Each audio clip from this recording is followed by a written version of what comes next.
Hello everyone, welcome back to the channel. Bank या post office में यदि आप फिक्स्ड डिपॉजिट कराते हैं तो उस पर जो भी इंटरेस्ट इनकम होती है ना, बैंक पोस्ट ऑफिस आपको पूरा इंटरेस्ट अमाउंट क्रेडिट नहीं करता है।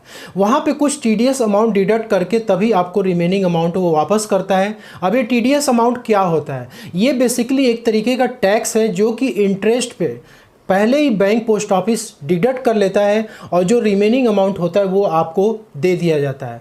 अब यहाँ पे जो भी टीडीएस बैंक या पोस्ट ऑफिस एफडी के इंटरेस्ट पे डिडक्ट करता है ना, वो आपके पैन के अगेंस्ट में गवर्नमेंट को ये डिपॉजिट कर दिया जाता है। तो यदि आप नहीं चाहते हैं कि बैंक या पोस्ट ऑफिस एफडी इंटरेस्ट पे टीडीएस काटे, या फिर आपका टीडीएस पहले से कट चुका है और आप उसका रिफ़ंड क्लेम करना चाहते हैं, तो इस वीडियो में मैं 4 तरीके ऐसे बताऊंगा जिसको कि आप फॉलो करके अपने एफडी इंटरेस्ट पे टीडीएस को सेव कर सकते हैं। तो बैंक या पोस्ट ऑफिस एफडी पे किस तरीके से टीडीएस काटते हैं, कितना अमाउंट काटते हैं, इसके लिए सेक्शन 194A में जो भी रूल्स दिए गए हैं उसके बारे में हम एक बार डिस्कस कर लेते हैं। तो यहाँ पे यदि आपकी उम्र जो है 60 साल के अंदर है, यानी कि आप एक नॉर्मल सिटीजन हैं, तो ऐसे केस में यदि आपको एक फाइनेंशियल ईयर में एफडी पे जो भी इंटरेस्ट मिलता है उस 40,000 के ऊपर यदि क्रॉस करता है तो सेक्शन 194A में टीडीएस डिडक्ट किया जाता है 10% के रेट से। अब जैसे एग्जांपल के तौर पे हम यहाँ पे देख लेते हैं, जैसे आपने बैंक में 10 लाख रुपए की आपने एफडी कराई और रेट ऑफ इंटरेस्ट है 7.5%, तो आपका इंटरेस्ट अमाउंट होगा 75,000 रुपीज़। अब इस 75,000 रुपीज़ पे जो है 10% के रेट से टीडीएस कटेगा। क्यों कटेगा? क्योंकि ये 40,000 रुपये की जो लिमिट है जो सेक्शन 194A में बताई गई, उसको ये क्या कर चुका है, क्रॉस कर चुका है। तो यहाँ पे बैंक क्या करेगा, 10% का टीडीएस डिडक्ट करेगा, तो टीडीएस अमाउंट आएगा 7,500 और ये अमाउंट जो डिडक्ट करके बैंक आपके पैन के अगेंस्ट में गवर्नमेंट को डिपॉजिट कर देगा और जो नेट अमाउंट 67,500 होगा ये आपके अकाउंट में क्रेडिट कर देगा। वहीं पे यदि आप एक सीनियर सिटीजन है या फिर आप एक सुपर सीनियर सिटीजन है, मतलब कि आपकी एज 60 साल के ऊपर है और आपको एक फाइनेंशियल ईयर में एफडी पे यानी फिक्स्ड डिपॉजिट पे आपको 50,000 से ज़्यादा का यदि इंटरेस्ट इनकम हुआ है, तो ऐसे केस में बैंक या पोस्ट ऑफिस 10% का टीडीएस डिडक्ट करता है। देन आपको वो क्या करता है, रिमेनिंग अमाउंट आपके अकाउंट में क्रेडिट कर देता है। Again senior citizen, super senior citizen के लिए भी यही एग्जांपल है, क्योंकि यहाँ पे देख सकते हैं 75,000 रुपीज़ आपका टोटल यहाँ पे इंटरेस्ट आ रहा है और यहाँ पे जो लिमिट दी गई वो 50,000 रुपये की दी गई है। तो 75,000 रुपीज़ इस लिमिट को क्रॉस कर चुका है, तो 10% के रेट से टीडीएस डिडक्ट हो जाएगा और उसके बाद वो अमाउंट आपका टीडीएस का माइनस हो जाएगा और नेट अमाउंट आपके बैंक अकाउंट में क्रेडिट हो जाएगा। इनकम टैक्स एक्ट में आपकी जो भी इनकम होती है ना, उस पर आपको कुछ डिडक्शन भी गवर्नमेंट देती है। तो वैसे ही आपको फिक्स्ड डिपॉजिट पे जो भी इंटरेस्ट की इनकम होती है उस पर गवर्नमेंट आपको डिडक्शन देती है। तो नॉर्मल सिटीजन और सुपर सीनियर सिटीजन के लिए यहाँ पे सेक्शन 80 टीटीए और 80 टीटीबी का जो डिडक्शन मिलता है उसके बारे में हम डिस्कस करते हैं। तो सबसे पहले तो सीनियर सिटीजन और सुपर सीनियर सिटीजन की बात करते हैं। तो यदि आपको सेविंग बैंक से इंटरेस्ट हो रखा है या फिर आपको एफडी से इंटरेस्ट हो रखा है, यदि आपका एक फाइनेंशियल ईयर में सेविंग बैंक और एफडी से जो भी इंटरेस्ट हुआ है उस पर टोटल मिलाकर के यहाँ पर आपको 50,000 रुपये तक का यहाँ पे डिडक्शन आपको मिलता है। लेकिन वहीं पे यदि नॉर्मल सिटीजन की बात करें तो नॉर्मल सिटीजन को 80 टीटीए और 80 टीटीबी फिक्स्ड डिपॉजिट के लिए कोई भी डिडक्शन यहाँ पे नहीं मिलता है। अब देखिए कई बार क्या होता है कि कुछ टैक्स पेयर ऐसे होते हैं जो कि फिक्स्ड डिपॉजिट पे जिनका इंटरेस्ट इनकम पे टीडीएस कट चुका है, लेकिन आईटीआर फाइल करते समय वो एक गलती करते हैं, वो सेक्शन 80 टीटीए में डिडक्शन क्लेम कर लेते हैं। सेक्शन 80 टीटीए का जो डिडक्शन होता है वो आपके सेविंग बैंक के इंटरेस्ट पे होता है, फिक्स्ड डिपॉजिट के इंटरेस्ट पे नहीं होता है। तो 80 टीटीए में आपको सेविंग बैंक के इंटरेस्ट पे मैक्सिमम 10,000 रुपये तक का डिडक्शन मिलता है, लेकिन फिक्स्ड डिपॉजिट पे जो नॉर्मल सिटीजन है जिनकी एज 60 ईयर्स के नीचे है उनको कोई भी डिडक्शन यहाँ पे नहीं मिलता है। तो यहाँ पे सेम एग्जांपल हम यहाँ पे कंसीडर करेंगे। जैसे आपको यहाँ पे एफडी की इंटरेस्ट हो रही थी 75,000 रुपीज़ और टीडीएस आपका 7,500 रुपीज़ कट चुका है और 67,500 रुपीज़ आपकी नेट इनकम जो इंटरेस्ट वाली है वो आपके बैंक अकाउंट में क्रेडिट हुई है। यहाँ पे जब आप ITR को फाइल करेंगे तो आपको 75,000 जो इंटरेस्ट की इनकम हुई है फिक्स्ड डिपॉजिट पे, ये आपको अपने ITR में इनकम फ्रॉम अदर सोर्सेज के हेड में आपको दिखानी पड़ती है।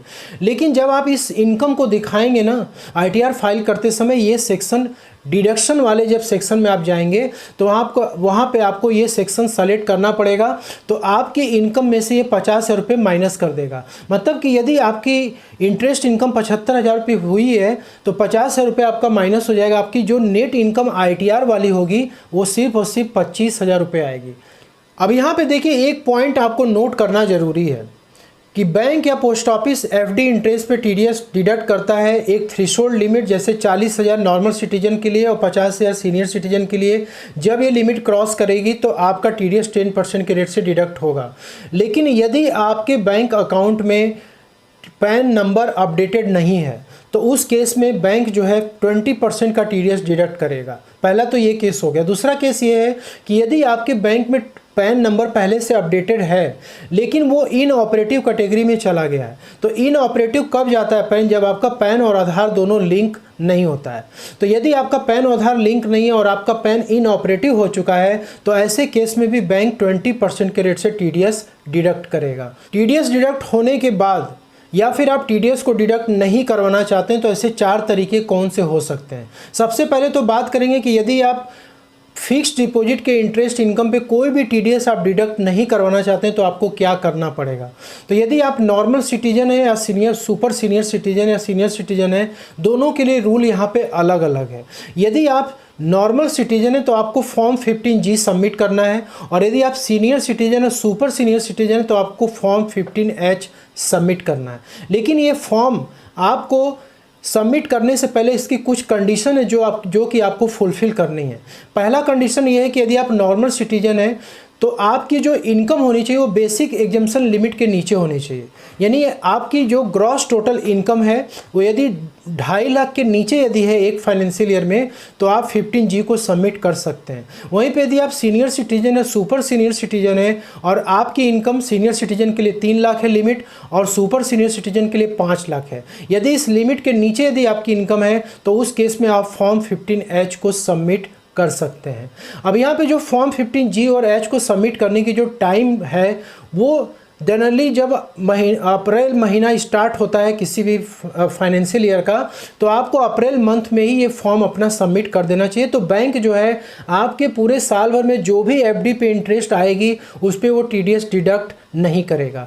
अब जो है फॉर्म 15G और H को सबमिट करने के लिए जो मोड्स बताए गए हैं, आप इसको ऑनलाइन मोड में भी सबमिट कर सकते हैं यदि आपके पास इंटरनेट बैंकिंग है। नहीं तो आप बैंक में या पोस्ट ऑफिस में जाएंगे तो वहाँ पे आपको फॉर्म 15G और H मिल जाएगा और आप उसमें डिटेल्स को फिलअप करके सबमिट कर देंगे तो वहाँ पे बैंक और post office FD interest income पे TDS डिडक्ट नहीं करेगा। लेकिन आपको एक चीज़ ध्यान रखना है कि यदि आपकी इनकम बेसिक एग्जम्पशन लिमिट के नीचे नहीं है, आप टैक्सेबल कैटेगरी में आते हैं, इसके ऊपर आप चले जाते हैं, तो ऐसे केस में आपको फॉर्म 15G और H सबमिट नहीं करना चाहिए, क्योंकि फ्यूचर में चल के आपके लिए दिक्कत हो सकती है। इनकम टैक्स डिपार्टमेंट की नोटिस आपके पास आ सकती है और फिर उस केस में आपको ज़्यादा TDS देना होगा, इंटरेस्ट पे करना पड़ेगा, पेनाल्टी वगैरह देनी पड़ेगी। तो उन सब चीज़ों से आपको यदि बचना है तो आप ये लिमिट को फॉलो करें, उसके आधार पे ही आप फॉर्म 15G H को सबमिट करें। दूसरा तरीका है कि यदि आप FD इंटरेस्ट पे TDS को डिडक्ट नहीं करवाना चाहते हैं, आप नहीं चाहते हैं कि बैंक और पोस्ट ऑफिस TDS डिडक्ट करे, तो आपको जो भी अमाउंट इन्वेस्टमेंट करना है, जैसे आपके पास 10 लाख रुपए है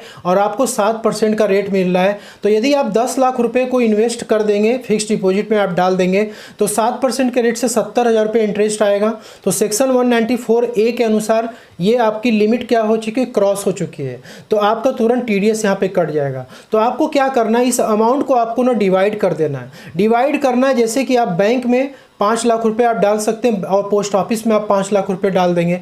5 लाख पे आपको 35,000 रुपीज़ का इंटरेस्ट बैंक से मिलेगा और पोस्ट ऑफिस से आपको 35,000 रुपीज़ का इंटरेस्ट मिलेगा। ये दोनों ही इंटरेस्ट का अमाउंट क्या होंगे, ये जो है लिमिट के अंदर है।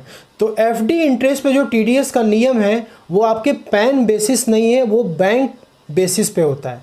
तो यदि आप किसी सिंगल बैंक में आप FD कराते हैं और आपका ये लिमिट क्रॉस कर जाता है तो तुरंत TDS वहाँ पे डिडक्ट हो जाता है।